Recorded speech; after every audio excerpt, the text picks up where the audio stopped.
J'ai commencé l'enregistrement, tu peux y aller, Zoutier. Chapitre 123, le chapitre du Rabbi, pour la refoua, la geoula de tout le monde, et aussi pour les Ilou Nishmat de Moshe Yehuda ben Reb Tzvi Hirsch. שיר אמר לסלח ונשא שעשינה ישו בשמיים ינחם יבוא לבניית הדמיין כן ישיב על יד גבירתו כן הננו לעד אלוהינו עד שכננו חננו עד נכוננו כי הוא רב סובנו בוז רב סובל לנפשנו עלג השננים הבוז ליגי יוינים. Dernier chapitre. Alléluia, Alléluia, Bekot, Alléluia, Bekiaouz, Alléluia, Bekboris, Alléluia, Krov Goodloy, Alléluia, Besekashoif, Alléluia, Benevel Bechina, Alléluia, Besefer Mochel, Alléluia, Bemini Vurugov, Alléluia, Betzitzil Shom, Alléluia, Betzitzil Serua. Koil Neshamot, Alléluia, Alléluia.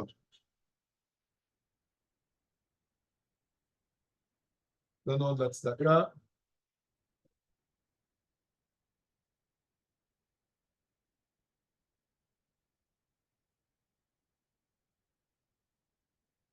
Et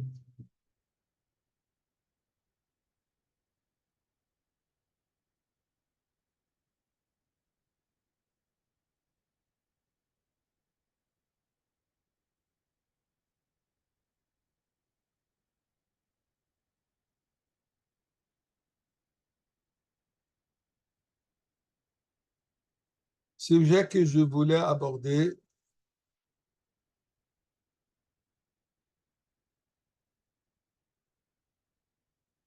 au début de la paracha de cette semaine, un instant, excusez-moi, je dois prendre un coup de match.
Dans le chitas de demain, de mercredi, le passage commence Ve'ele toildois Aaron ou Moshe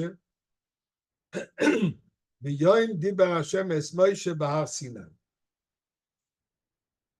Ve'ele toildois, voici les générations, le futur, la descendance, la progéniture d'Aaron ou Moshe. Quand, à quel moment? V'yom diber Hashem et Moshe, au jour Dieu parle à Moshe Rabbeinu bahar Sinai au mont Sinai. Là, le passage continue. Et voici les noms des fils d'Aaron. Aaron qui est l'aîné. Donc, on explique pourquoi il commence avec la famille d'Aaron. Il dit Nadav, Avihu, Elazar et Sama. Les quatre fils, Nadav, Avihu, Elazar et Sama. Ensuite, et les Shmois ben Aaron Akan Amshuchim Asher Mili Yodam Lachim.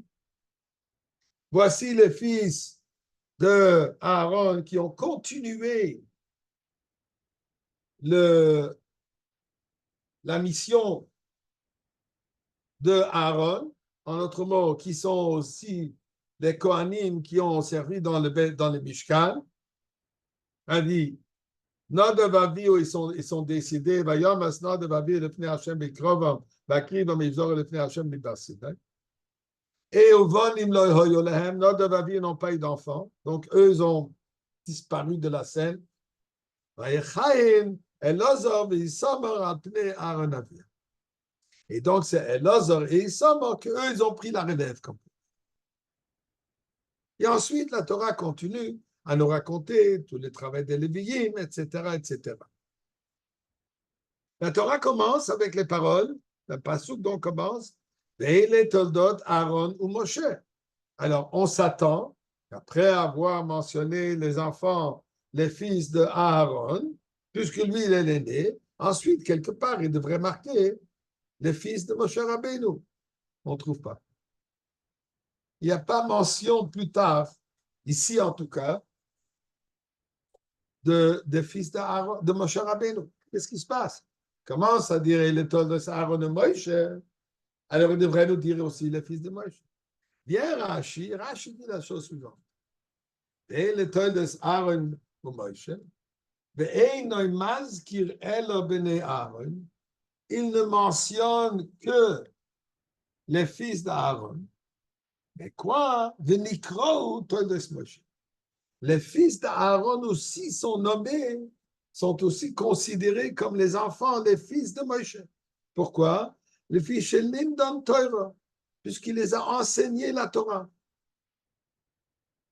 Melamed, ce qui vient nous enseigner, chez Kol Melamed Torah, le Ben es Ben Chavera, chez Kol Melamed es Ben Chavera Torah, que chacun qui enseigne la Torah à des enfants de son copain, ou qui que ce soit, celui qui enseigne la Torah à d'autres enfants, à d'autres personnes, est considéré comme si ses propres enfants.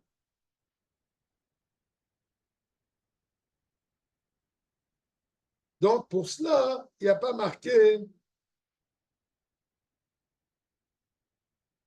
Pour ça, il n'est pas dit les noms des fils de Moshe Rabbeinu. Il a dit Malakosov qui le Yolde. La Torah les considère comme que c'est lui-même comme que c'est lui qui les a enfantés, comme sont ses propres enfants. Bon. Mais Moshe Rabbeinu, il les avait des enfants. Est-ce qu'il ne mérite pas au moins qu'on les mentionne? La Torah veut nous enseigner ici un sujet, quoi? Que cette idée, ce concept qu'en enseignant la Torah à une autre personne, c'est considéré, notre enfant, c'est considéré comme ses propres enfants. Mais pour ça, Moshe Rabbeinu ne mérite pas que ses enfants soient mentionnés. Il ne les a pas enseignés la Torah à eux aussi. Alors, il est double chose. Il les a enfantés et il les a enseignés. C'est certain que Moshe Rabbeinu a enseigné ses enfants la Torah. Il a enseigné à tout le monde. Certainement qu'il aurait enseigné à ses enfants. D'ailleurs, ça me rappelle une histoire. À Montréal, il y avait un Rosh Yeshiva dans la Yeshiva qui n'était pas Chabad, mais il enseignait à la Yeshiva Chabad ici. Rav Nijni qui s'appelle. Lui, il avait un fils adopté. Il avait adopté. Il n'avait pas d'enfant lui-même, mais il avait adopté un fils. La première fois qu'il est venu en Yichidut, chez le Rebbe, il a demandé une bracha pour son fils. Il a dit, demande pour son fils, sans nécessairement mentionner que c'est un fils adoptif, il est considéré comme son propre fils. Et là, le Rebbe lui dit en yiddish, lui-même il m'a raconté ça. Le Rebbe lui dit en yiddish, es wundert sich mir auf euch. Je suis surpris de vous.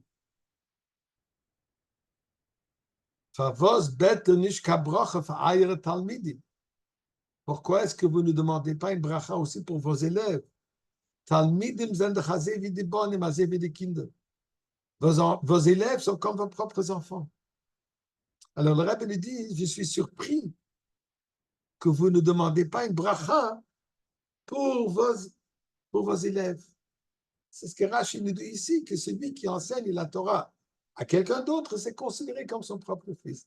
D'ailleurs, pour conclure, fermer la parenthèse de cette histoire, alors lui, il dit au Rebbe, nous, Betechetz.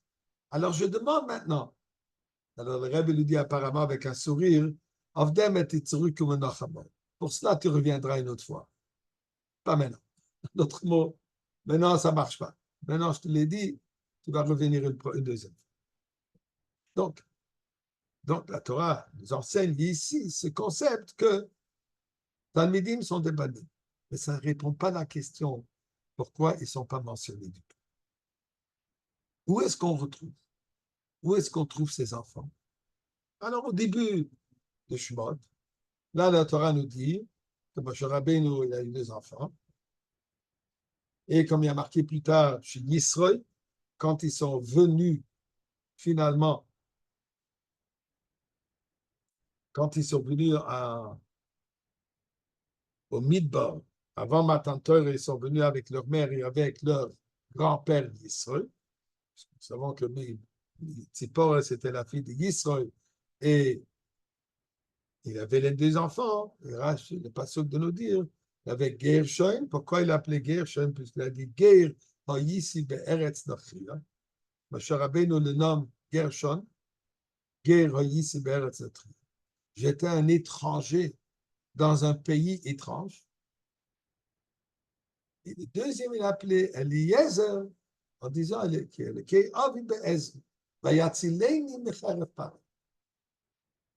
mon père, Dieu est venu à mon aide, à mon secours.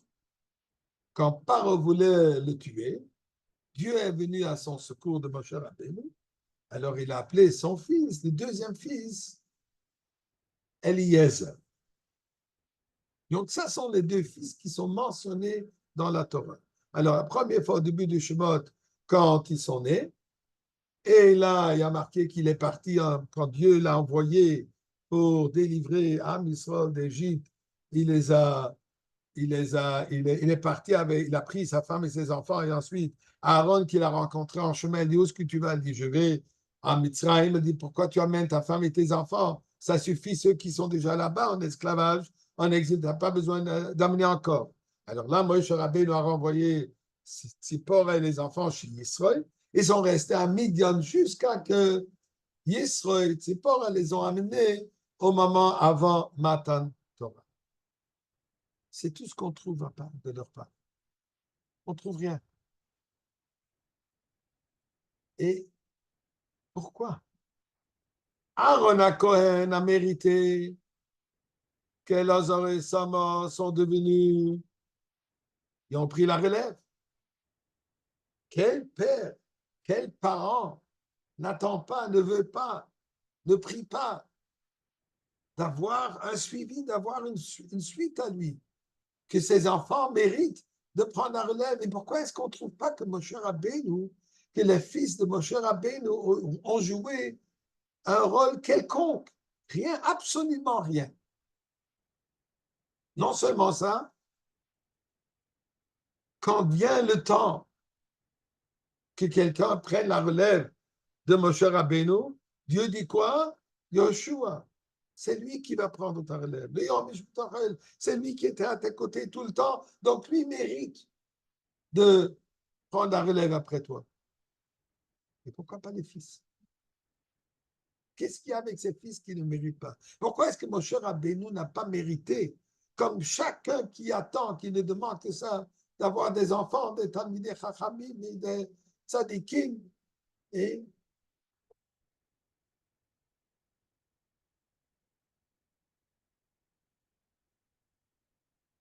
c'est vrai que Moshe Rabbeinu, nous sommes tous les enfants de Moshe Rabbeinu. Il nous a tous enseigné la Torah. Mais quand même, il aurait dû mériter quelque chose. Où est-ce qu'on trouve?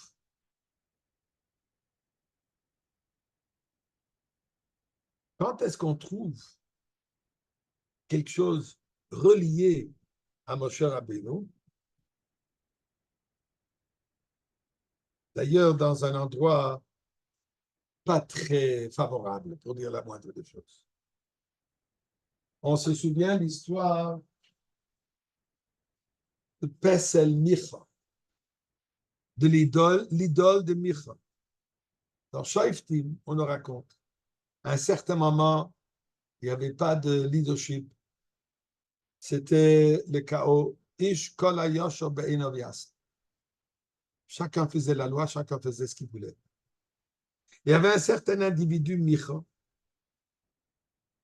où l'histoire, Shoftim nous raconte, il a volé de sa mère 100 000 pièces d'argent.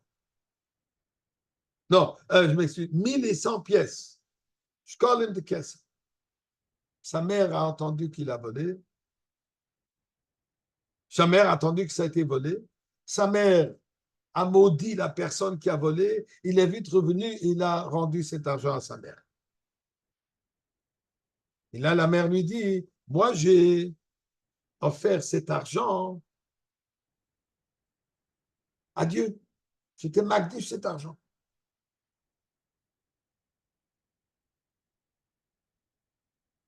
Qu'est-ce que Micha a fait? Micha a pris 200 de ses shkalim et il a fait de cela une idole. Et sa maison est devenue un centre pour idolâtrie, malheureusement. Mais lui, il ne s'est pas contenté avec ça. Il voulait aussi donner ça un air du Mishkan, du Beth Amikdash, quelque chose de saint et de sacré. Il a décidé de prendre le éphod, ce tablier du Kohen Gadol. Et il l'a habillé à une des personnes, un des Kohanim, qui, il a pris un de ses fils. Micha a pris un de ses fils, il a fait comme Smicha, il lui a fait comme Kohen, et c'est à lui qu'il a, il a voulu l'habiller dans les vêtements de Kohen Gadol. Alors il avait besoin de quelqu'un qui s'occupe de l'habiller, de le déshabiller, il cherchait quelqu'un. Il s'avère, comme il y a marqué là-bas, il passait justement un jeune homme qui cherchait du travail. Il cherchait à gagner sa vie. Micha le rencontre, non, mais marqué Lar Lévi, quelqu'un de la famille de Lévi. Et il dit, voilà, ah, c'est la personne appropriée. Après tout, les Léviens, mais eux, ils sont ceux qui sont censés de faire les travaux secondaires dans le Mishkan. Je vais l'embaucher pour que lui, il soit, comment on dirait, le tailleur, c'est lui qui habille le Kohen qu'il a instauré. Et lui a offert une somme importante comme salaire. Le pauvre jeune, il avait besoin de cet argent. Il a accepté. Il dit le pasuk. Qui était ce jeune homme? Alors, il dit dans le pasuk que ce jeune homme, il était quelqu'un qui est nommé Yohainason. Yohainason ben Gershon ben Menashe. Ça, c'est la personne. Dit la Gemara Baba Basra, pose une question. Vechi ben Menashe hu. Là, il y a marqué qu'il est quoi? Yohainason, le fils de Gershon, le fils de Menashe. Vechi ben Menashe, est-ce qu'il est le fils de Menashe? Valoy ben Moïse hu. Gershon était le fils de Moïse, Moïse Rabbeinu. Pourquoi est-ce qu'il y a marqué Ben Menashe? Dirsiv, il porte le pasuk. Benei Moïse, Gershon, Eliezer. Les fils de Moshe sont Gershon et Eliezer. Alors la Gemara répond,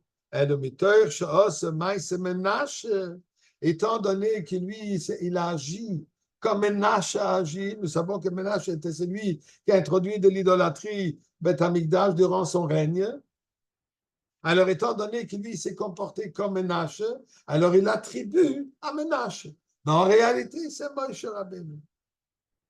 Et Rashi, sur place, ajoute encore un petit point. Quand on regarde comment c'est écrit, le mot Menashe, le nom, il est un peu élevé du reste du mot. Il s'appelle Oistluya, une lettre un peu détachée, pour nous dire qu'en réalité, cette lettre n'y appartient pas. Parce qu'en réalité, ça doit être quoi? C'est censé d'être Moïse.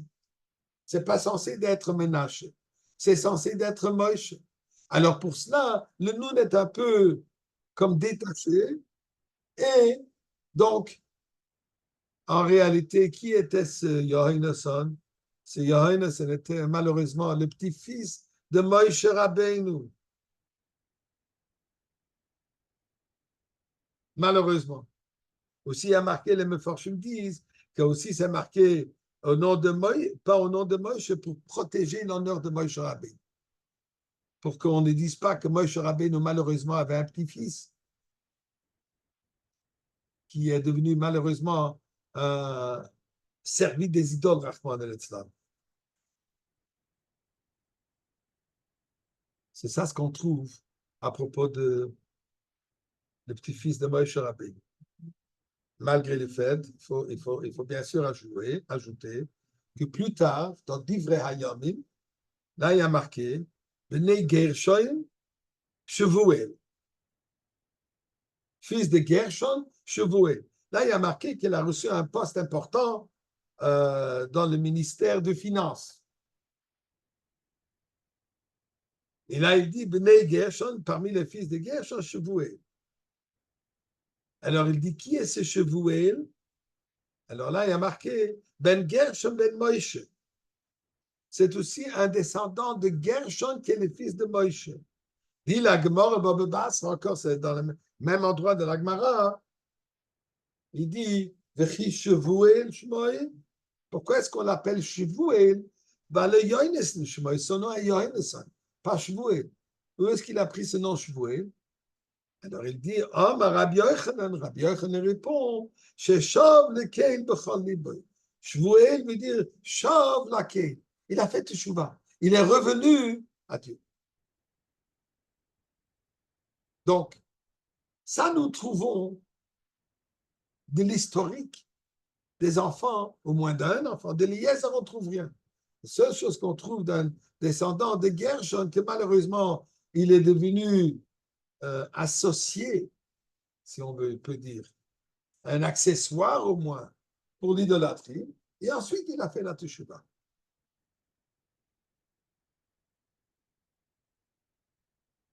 La question, elle est tellement flagrante. Cher Rabbeinu, ça, c'est sa progéniture. Ça sont ses petits-enfants. D'ailleurs, il y a des mefarshim qui disent, ils posent une question très intéressante. On a dit tout à l'heure que Moshe Rabbeinu l'a nommé son premier fils Gershon, disant j'étais un étranger dans un pays étrange. Et ensuite, Eliezer, pour remercier Dieu pour l'avoir sauvé de Paro. Est-ce qu'il n'aurait pas dû être l'inverse? Est-ce qu'il n'aurait pas dû d'abord nommer Eliezer? D'abord, on remercie Dieu, et ensuite, on se plaint, je me trouve dans un endroit étranger. Comment ça se fait qu'il a d'abord nommé son état d'être étranger, et ensuite remercier Dieu? Première chose qu'on doit faire, c'est remercier Akadosh Baruch Hu. Certainement, Moshe aurait voulu faire ça. Alors, il y a dans l'histoire, il y a le Meshachach qui dit Eliezer a quand même le nom de Dieu dedans. Et lui, Moshe Rabbeinu a vu que malheureusement, son premier fils fera ce qu'il a fait. Comme on vient de parler, qu'il est devenu accessoire pour l'idolâtrie. Il ne voulait pas que dans son nom, il y ait le nom de Dieu. Il ne voulait pas que ce premier fils, de qui sortira cet enfant, Yonasan, qui va participer dans l'idolâtrie, il ne voulait pas qu'il y ait le nom de Dieu. Pour ça, il l'appelait Gershon. Qu'est-ce qu'il dit Gershon? C'est étrange pour nous. Ce comportement est complètement étranger pour nous. Et il ajoute aussi, malheureusement, pourquoi il est arrivé à ça? Puisqu'il habitait dans un endroit étrange. Puisqu'il était sous une influence étrangère de Midian, de l'idolâtrie, de Yisroël, que pendant un moment, il était. Après qu'il est devenu qui s'est converti, mais au début, il était Kohen Midian. Comme Moshe Rabbeinu l'a connu, il était prêtre Midian. Comme on sait qu'il a fait toutes les idolâtries au monde. Apparemment, ça a influencé ses enfants. Ceci nous enseigne aussi l'importance du voisinage. Qu'il faut faire très attention où ce qu'on se trouve, où ce qu'on habite, où ce qu'on fréquente, que ce soit toujours des endroits, même si on est fils à Moshe Rabbeinu, même si on est petit-fils de Moshe Rabbeinu, fils de Gershon, il faut savoir que Chas v'Shalom, personne n'est protégé d'influence extérieure. Donc, ça répond pourquoi il n'a pas nommé son premier fils Eliezer à cause de ça. Encore. Qu'est-ce qu'il y avait? Qu'est-ce qu'il y avait de. Qu'est-ce qui manquait chez Moïse Rabbeinu certains manques. Il n'a pas mérité que ses fils deviennent, qui prennent la relève après lui. Et en plus de ce qui est arrivé, Baruch Hashem, le srout de Moshe était qu'il a fait la teshuva, ce qui est un grand srout. Mais de l'autre côté aussi, ça pose quand même la question.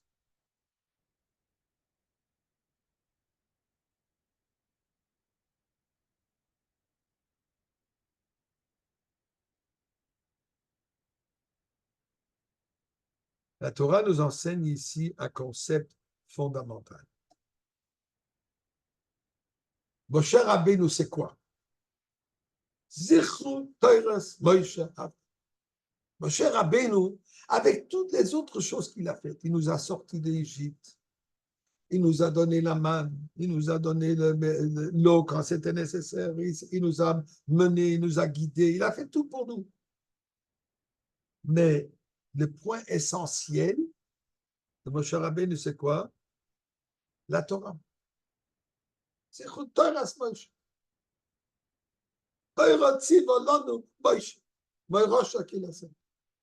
L'héritage que Moshe Rabbeinu nous donne, c'est quoi? C'est la Torah. Moïrosh, l'héritage de Moshe Rabbeinu, c'est pas sa fortune qu'il avait, c'est pas toutes les autres choses qu'il a accomplies. C'est quoi son héritage? C'est la Torah. Qui sont les héritiers de la Torah de Moshe Rabbeinu? Qui peut avoir cet héritage? Alors, nous trouvons, Pirkavot, il nous dit, il y a 3 couronnes. Il y a Keser Kohuna, Keser Teure, Keser Kuna, Keser Malchus. Ce sont les 3 couronnes. Keser Kohuna a été donné à Aaron HaKohen et tous les suivis, tous ses enfants. Keser Malchus a été donné à David Amelech et ceci continue. Il faut être descendant d'Aaron HaKohen pour avoir cette couronne de Kohuna. Et il faut être descendant de David Amelech pour avoir Malchut, la royauté. Mashiach, c'est un descendant de Mashiach ben David. La royauté a été garantie. David Melech, David Melech l'Olam, Chia Melech l'Olam. Ça lui a été donné et ça dit. Mais l'étude de la Torah n'est pas une Yerusha biologique, n'est pas une Yerusha qui est transmise par le biais d'être né de telle et telle personne. La Torah veut nous enseigner ici que cette Yerusha, cet héritage de Torah de Moshe Rabbeinu, nous pouvons tous l'avoir. Nous pouvons tous le mériter. Ce n'est pas quelque chose qui se transmet de père en fils, de par l'ADN, de par biologiquement, puisqu'il est né physiquement de tel et tel parent. Non. Cette Yerusha que nous pouvons hériter, la Torah, elle dépend de nous. Elle dépend de notre effort. Elle dépend de notre engagement pour l'étude de la Torah. C'est ce qui manquait. Chez les fils de Moshe Rabbeinu étaient, ils n'ont jamais été en Égypte. Remarquable. Après le Chet Egel, quand Am Yisraël a commis le péché du Egel, du veau d'or, Moshe Rabbeinu dit, Moshe Rabbeinu vient demander pour que Dieu les pardonne. Et parmi les choses qu'il dit, l'homme yerka aprobamecha, pourquoi est-ce que tu vas envoyer ta colère dans ton peuple, que tu as sorti d'Égypte. C'est quoi l'idée que tu as sorti d'Égypte? L'homme yerka aprobamecha, ton peuple. C'est quoi ce point ici qu'il ajoute que tu les as délivrés, tu les as sortis d'Égypte? Dit l'Or HaChaim une pensée extraordinaire. L'Or HaChaim Akadosh dit la chose suivante. Quand Dieu a dit à Moshe Rabbeinu, je vais complètement détruire ce peuple et je veux recommencer un peuple par toi, Comme il dit, le Goy Gadol, je vais faire de toi une grande nation. Moshe Rabbeinu dit non, je ne suis pas d'accord. Au point de dire, si tu vas faire ce que tu fais, moi je vais avec le peuple. Efface-moi de la Torah. Moi je vais avec mon peuple. Mais Moshe Rabbeinu ajoute ici un point important. Comme, comment dire, pour the counteract, j'oublie le mot. Il dit, au lieu que tu fasses de moi Goy Gadol, non, ça n'ira pas. Il faut que tu fasses la nation de qui? Ceux qui sont sortis d'Égypte. Puisque pour avoir la Torah,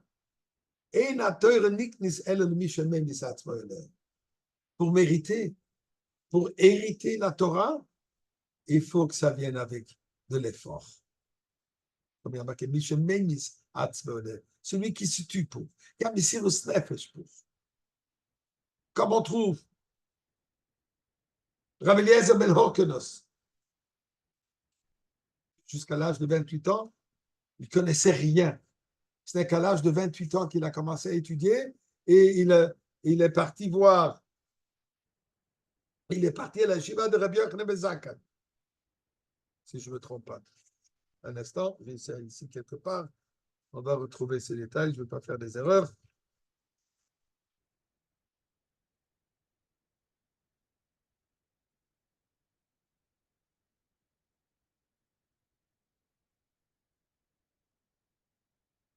Oui.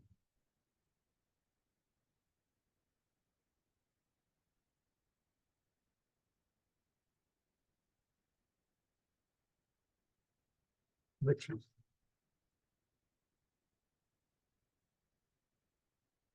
Ou par exemple, Rabbi Akiva.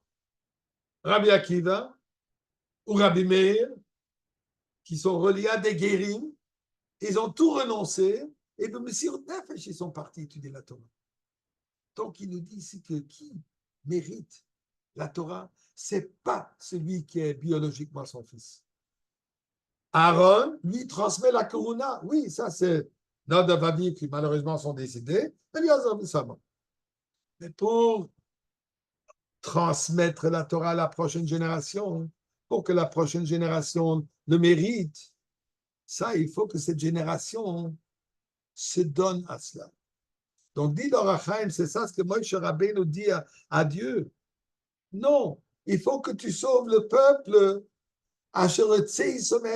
qui sont passés par l'Égypte, qui sont passés par cette difficulté, qui sont passés par le galout. C'est grâce à cela qu'on peut recevoir la Torah.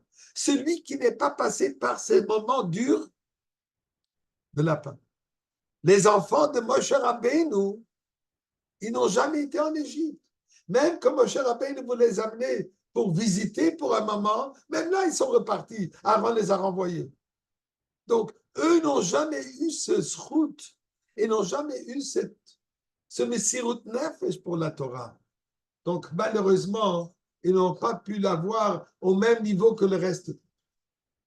Et c'est pour ça que la Torah dit que Moshe Rabbeinu, qui sont ses enfants, même Moshe Rabbeinu, que lui, il transmet la Torah, c'est Béné Aaron. Pourquoi? Puisque eux, ils sont passés par ces choses. Lui, il les a enseignés. Mais pour qu'eux puissent étudier, ils sont passés par Mitzrayim. Et c'est pour ça que dans la Torah, on ne retrouve rien à propos de Gershon et Eliezer, un poste particulier. Pourquoi? Puisque pour avoir le poste de Torah, il faut faire l'effort nous-mêmes.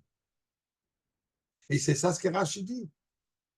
Les enfants d'Aaron, eux, sont considérés les enfants de Moshe. Pourquoi? Puisque eux, ils ont étudié la Torah et aussi ils sont passés par Mitzrayim.